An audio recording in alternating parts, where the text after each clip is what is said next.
Daily resonance. Take only what you can fully digest in a single sitting. One paragraph, deeply absorbed, is worth more than 10 chapters skimmed. Return to the book daily, allowing each reading to seed your awareness throughout the day.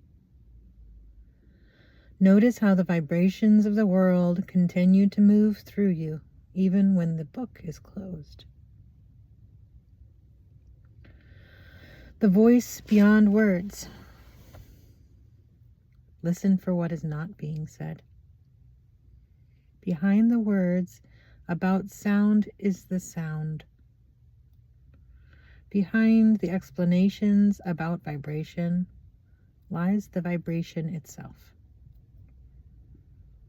This book points to an experience that exists beyond concept. Let the words dissolve into direct experience.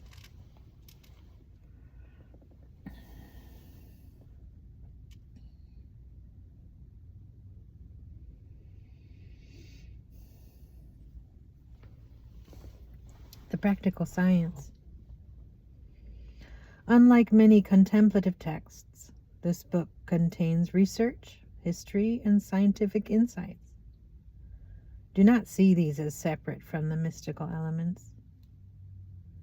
Sound vibration affects the body and mind, regardless of our understanding of the mechanics. The science deepens our appreciation of the mystery rather than explaining it away.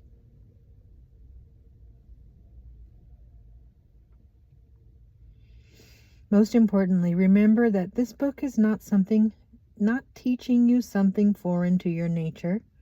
It helps you remember what you already know, that you are vibration, sound, and the song singing itself.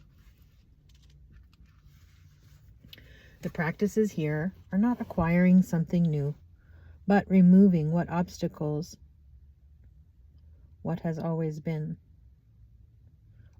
But removing what obscures what has always been.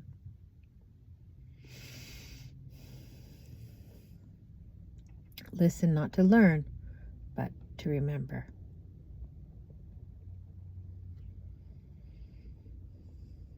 Afterthoughts before beginning. Here are some points worth knowing before we begin. Sounds. You may hear sounds like the ocean, the buzzing of bees, the tinkling of crystals, a conch shell being blown, a one-note flute, or others. When you become aware, don't get sucked into the thoughts that arise. Stay with the phenomenology of the experience. Allow the sound to be part of your experience of the vibration. Allow the ears not to listen to the sound, but to feel the vibration. Color. You may see color or light. Some common experiences are described as blue, black, or violet. Clear light or luminosity is also common. As with sound, don't get hijacked by the mind's cascading thoughts. Don't look at the light, color. Be in it. Vision. Our bodies, with eyes facing forward and a preponderance of neural activity devoted to vision, make it challenging to let go of dragging our eyes into our inner experience. If we need to relax and let go of physical sight, we need to relax and let go of physical sight and learn how awareness illuminates things and consciousness knows through direct experience. The mind will render our inner experience into words. Still, we don't have to leave the immediacy of our experience to accommodate our need to know and need to control conditioning. If you notice tension in your forehead, neck, or shoulders, relax and allow yourself to melt into the phenomenology of what's happening. In consciousness, there is no facing forward. There's simple immediacy. Sensations. You may feel dizzy or experience periods of vertigo. You may even feel like all of your rivets are popping. Try to relax and let the experience unfold. If necessary, lie down while your body is realigned. These types of sensations are often associated with deconstructing psychic and body conditioning. They're also common when shifting dimensions of experience, like going through a wormhole.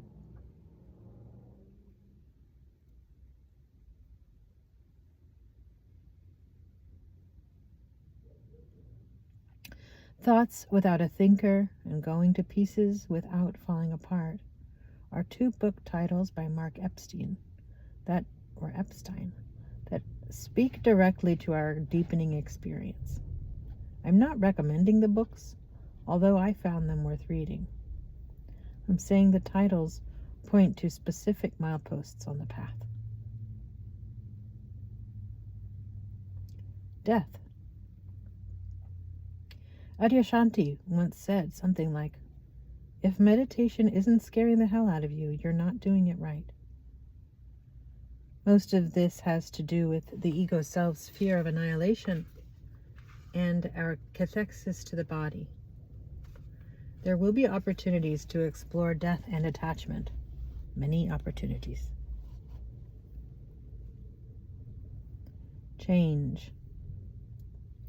The deeper we go, the more the question, "Who am I?" changes to, "What am I?" In the midnight dew, a maiden's dance caresses hearts unseen. Deep in the labyrinth, a moment of peace, the minotaur sleeps. In the ghetto's torment, newborn babes gurgle with pleasure. Deep in the jungle, timeless rhythm, cacophony, stillness. In the heart of hearts, a nameless breath sings to the soul. Who is it that calls to you? John Harper. Introduction. The vibration that sings creation. Before there was form, there was vibration. Before there was matter, there was sound. Before there was thought, there was resonance. At the beginning of all beginnings, existence sang itself into being through sound. This primal truth has been recognized by mystics, sages, and wisdom traditions across cultures and throughout time. The Vedic rishis heard it as Om, the unstruck sound from which all other sounds emerge. Sufi masters felt it as Hu, the divine breath that animates all life. Christian contemplatives experienced it as the Logos, the Word, in the beginning. Indigenous shamans encountered it in the rhythmic pulse of ceremonial drums that bridge worlds. What they discovered was not merely symbolic or metaphorical, it was direct perception of reality's vibrational nature. They found that certain sounds could serve as doorways between ordinary awareness and expanded consciousness, between fragmented perception and integrated being. They recognized sound not just as a phenomenon to be heard by the ears, but as a force to be experienced by the entire being, a transformative technology. This book explores primordial sounds that exist at the threshold between form and formlessness. between the manifest and unmanifest dimensions of reality. It primarily focuses on two sacred sounds, Om and Hu, that have served as central vehicles of spiritual awakening across various traditions. Though emerging from different cultural contexts, these sounds point to the same mystery, that vibration is not just a property of existence, but its very essence. For over 50 years, I have been chanting Hu and Om, not as concepts or spiritual adornments, but as living currents of vibration. What began as a simple practice has revealed itself to be direct communion with the underlying fabric of reality. These sounds are not decorations for the mind, but sacred technologies that realign consciousness with its source. When deeply engaged, they don't just create pleasant experiences. They fundamentally transform the structure of perception.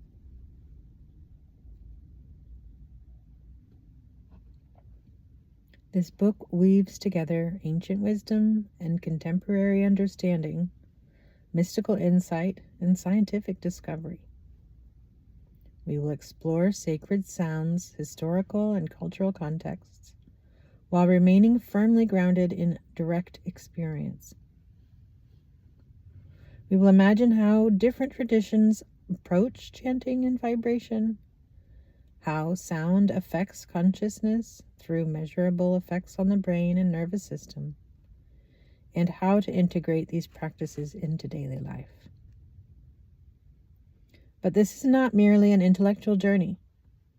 Each chapter contains practices, explorations, and contemplations that invite you into direct experience.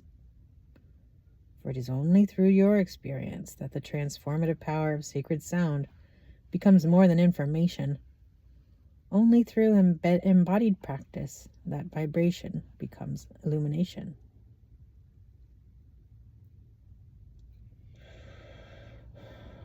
The journey through these pages is both a departure and a return. We travel outward into diverse traditions and approaches while simultaneously turning inward to the silent current that has always been flowing beneath the surface of ordinary awareness. The destination is not somewhere else, but the recognition of what has always been here, the vibration that sings creation into being in every moment, including this one. As we begin, I invite you to approach this exploration not as a seeker looking for something missing, but as the vibration of existence remembering itself. For you are not separate from the sound you seek. You are not outside the resonance you long to experience. You are a tone in the infinite symphony, a unique expression of the primordial sound. Listen.